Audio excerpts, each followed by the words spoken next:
तो दोस्तों महाअवतार नरसिम्हा मूवी को थिएटर में पूरे 14 दिन हो चुके हैं। मतलब 2 सप्ताह उसने कंप्लीट कर लिया और दूसरे सप्ताह में तो उसने इतिहास ही रच दिया है। जनरल क्या होता है कि जब कोई मूवी पहले सप्ताह में रिलीज होती है तो पहले सप्ताह में जो उसका कलेक्शन होता है दूसरे सप्ताह में उसका कलेक्शन ऑब्वियस बात है कम हो जाएगा। बट इस मूवी के साथ में ऐसा नहीं है।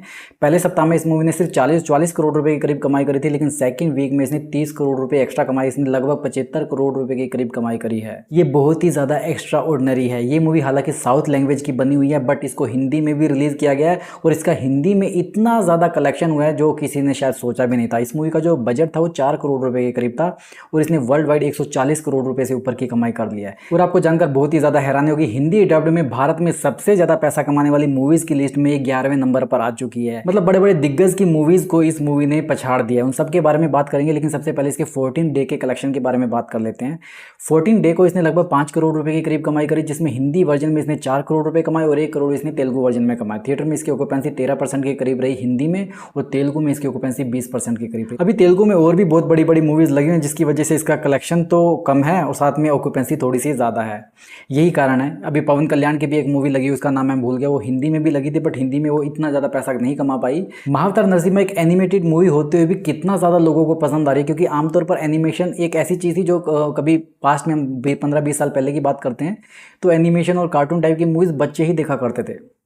बट इस मूवी ने साबित कर दिया कि अगर आपका कंसेप्ट अच्छा है, आपका कंटेंट अच्छा है, आपकी स्टोरी अच्छी है तो आपकी मूवी बड़े भी इंजॉय करेंगे।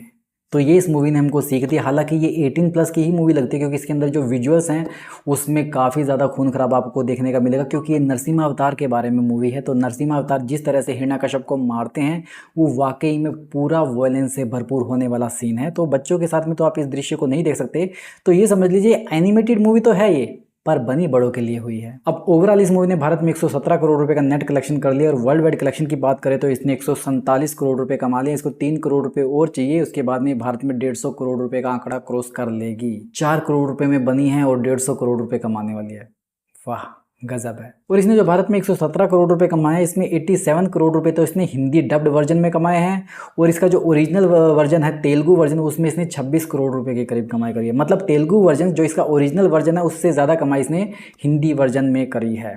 अब मैंने आपको बताया था कि हिंदी डब्ड वर्जन में सबसे ज़्यादा पैसा कमाने वाली मूवीज़ की लिस्ट में ये 11वें नंबर पर है, क्योंकि इसने 87 करोड़ रुपए कमाए हैं और आज तक सिर्फ 10 ही ऐसी मूवीज़ हैं जिन्होंने 100 करोड़ रुपए का आंकड़ा क्रॉस करा है। हिंदी डब्ड वर्जन मूवीज़ की मैं बात कर रहा हूँ। ये 11वें नंबर पर है। अब इसको 13 करोड़ रुपए और चाहिए, उसके बाद में एक 11वीं मूवी बन जाएगी जिसने हिंदी डब्ड वर्जन में 100 करोड़ रुपए का आंकड़ा क्रॉस करा है। और अगर इसको टॉप 10 में आना है तो इसको पुष्पा 1 का रिकॉर्ड तोड़ना होगा जिसने भारत में 108 करोड़ रुपए के करीब कमाई करी थी। वो 10वें नंबर की पोजीशन पर है। महाअवतार नरसिम्हा मूवी का जो कलेक्शन है हिंदी वर्जन में 2 सप्ताह में 87 करोड़ रुपए के करीब हो चुका है। इसने बड़ी बड़ी साउथ की मूवीज के कलेक्शन को बीट कर दिया है। पिछले साल देवरा पार्ट 1 आई थी जूनियर एनटीआर की, उसने 67 करोड़ रुपए के करीब कमाई करी थी। कंटारा एक बहुत ही फेमस मूवी है साउथ की, उसने भी 80 करोड़ रुपए के करीब कमाई करी थी। हनुमान आई थी पिछले साल, उसने 57 करोड़ रुपए के करीब कमाई करी थी। KGF चैप्टर जो 2018 में आई थी उसने 44 करोड़ रुपए कमाए थे हिंदी वर्जन में। थलपति विजय की लियो मूवी ने 30 करोड़ रुपए कमाए थे हिंदी वर्जन में। कबाली जो कि रजनीकांत सर की मूवी है उसने 28 करोड़ रुपए कमाए थे हिंदी वर्जन में। इतनी सारी मूवीज के बॉक्स ऑफिस रिकॉर्ड को तोड़ने के बाद ही ये 11वें नंबर की पोजीशन पर पहुंची है।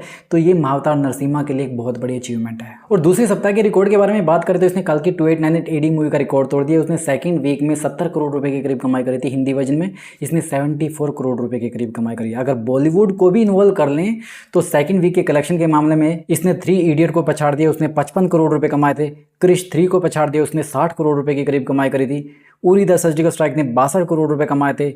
आमिर खान की धूम 3 ने 68 करोड़ रुपए के करीब कमाई करी थी। पद्मावत ने 70 करोड़ रुपए के करीब कमाई करी थी। तो इस तरह से सेकंड वीक के कलेक्शन के मामले में भी इसने बड़ी बड़ी मूवीज को पछाड़ दिया। अगर ये 2 करोड़ रुपए और कमा लेती तो ये RRR का रिकॉर्ड भी तोड़ देती, जिसने सेकंड वीक में 76 करोड़ रुपए के करीब कमाई करी थी। तो दोस्तों ये तो बात होगी महाअवतार नरसिम्हा मूवी के बॉक्स ऑफिस कलेक्शन के रिकॉर्ड्स के बारे में। अब इसने थर्ड वीक में एंट्री कर ली और थर्ड वीक में भी मुझे लगता है इसके जो शोज़ हैं काफ़ी स्टेबल रहेंगे। इसके स्क्रीन काउंट कम नहीं होंगे क्योंकि थर्ड वीक में इसके लिए कोई खास कंपटीशन में मूवी रिलीज़ नहीं हो रही है।